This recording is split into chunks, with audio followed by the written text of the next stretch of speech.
안녕하세요. 김성길 목사와 함께하는 예수님 이야기. 자, 이 시간에는 제4단원의 636회가 되겠습니다. 주제는 능력의 비결입니다. 본문은 마태복음 17장 14절로 20절까지입니다.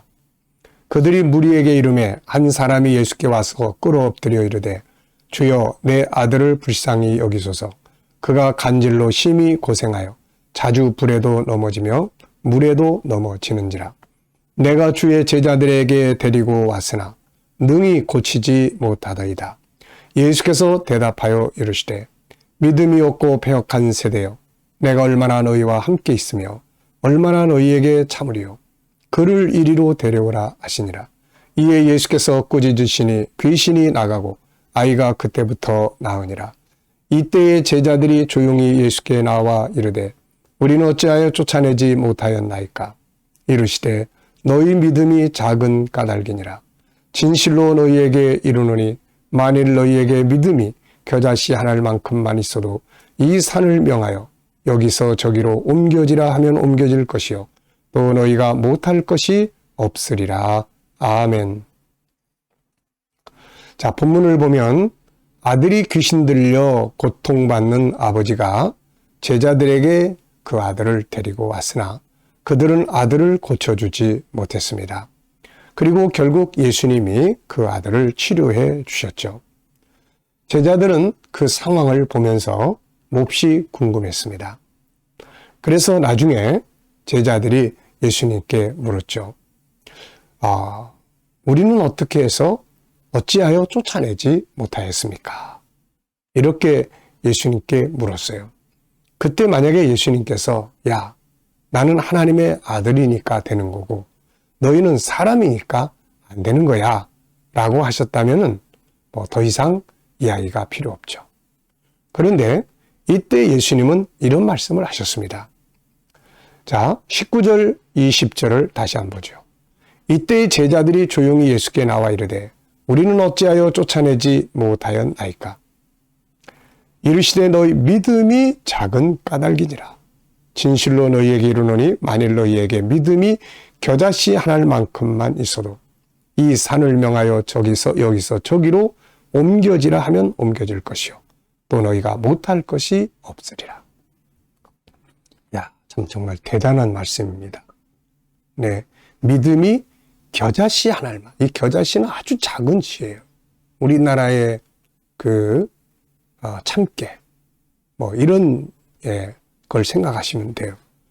근데 믿음이 요만큼만 있어도 이 산을 명하여 야, 이쪽으로 옮겨 그러면은 옮겨진다는 것입니다. 또 너희가 못할 것이 없다고 하신 거예요. 야, 참 이 믿음이라는 것이 대단하고 과연 오늘 우리에게는 이 겨자씨 하나만큼의 믿음이 있는 것인가? 이 생각을 해보게 됩니다. 자, 또 마가복음 9장 28절에는 이렇게 말씀하셨어요.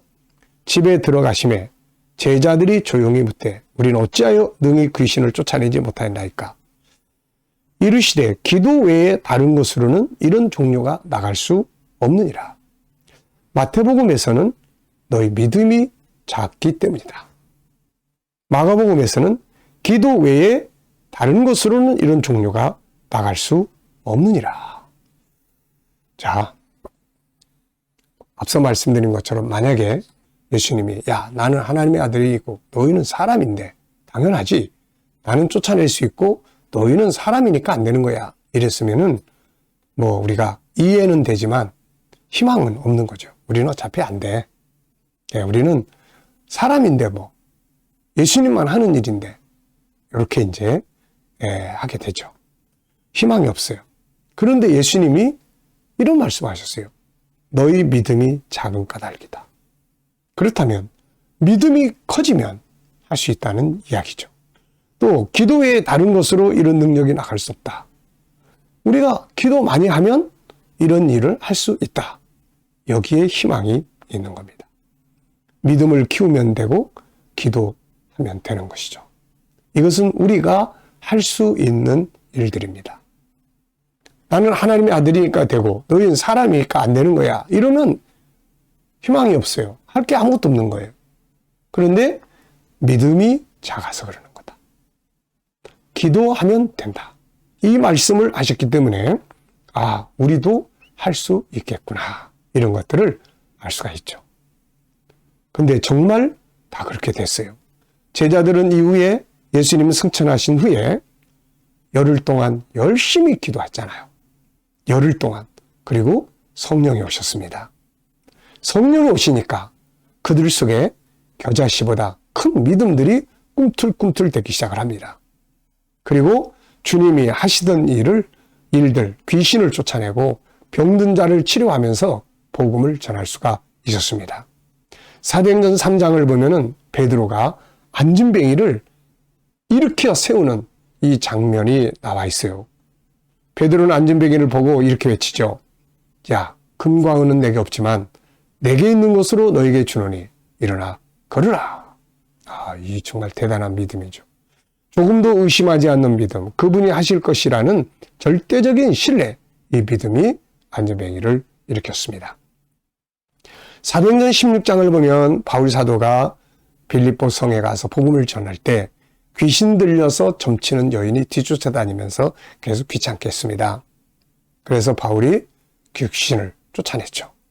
그때 바울은 이렇게 말합니다. 사도행전 16장 18절에 보면 이같이 여러 날을 하는지라 바울이 심히 괴로워하여 돌이켜 그 귀신에게 이르되 예수 그리스도의 이름으로 내가 내게 명하노니 그에게서 나오라 하니 귀신이 즉시 나오니라.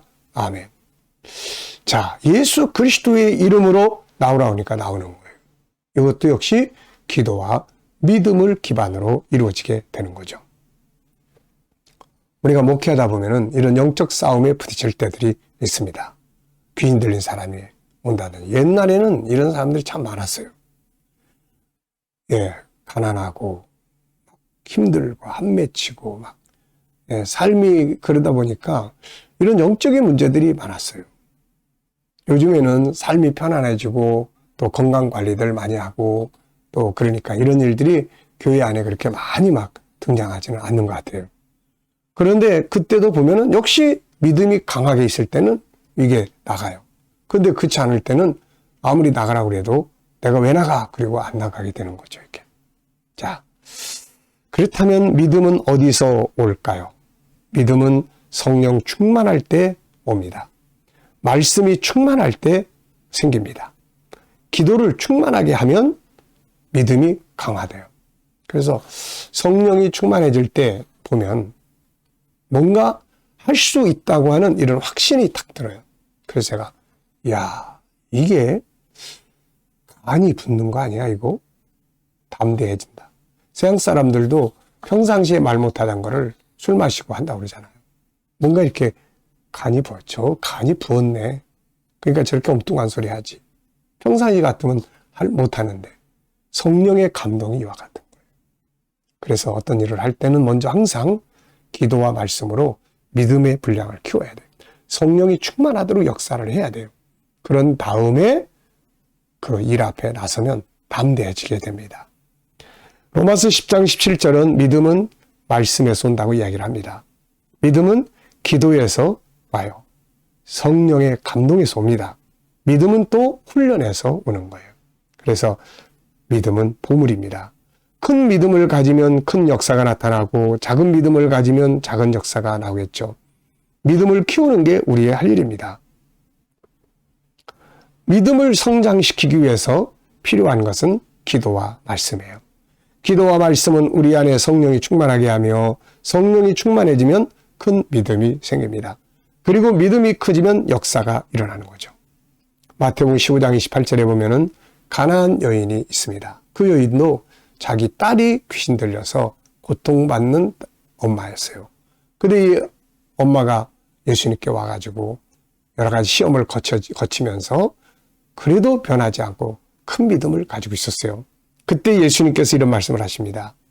이에 예수께서 대답하여 이르시되 여자여 내 믿음이 크도다. 내 소원대로 되리라 하시니 그때로부터 그의 딸이 나오니라. 믿음은 인간의 경험이나 지식에서 나오는 게 아니라 믿음, 하나님의 말씀과 성령의 충만함 속에서 믿음은 만들어지는 거예요. 이 큰 믿음을 키우는 것이 우리들의 일입니다. 믿음이 커지면 담대해지고 세상을 이기고 하나님의 역사를 이루어 갈 수가 있는 것이죠. 자, 이 시간 말씀 여기서 마치겠습니다. 감사합니다.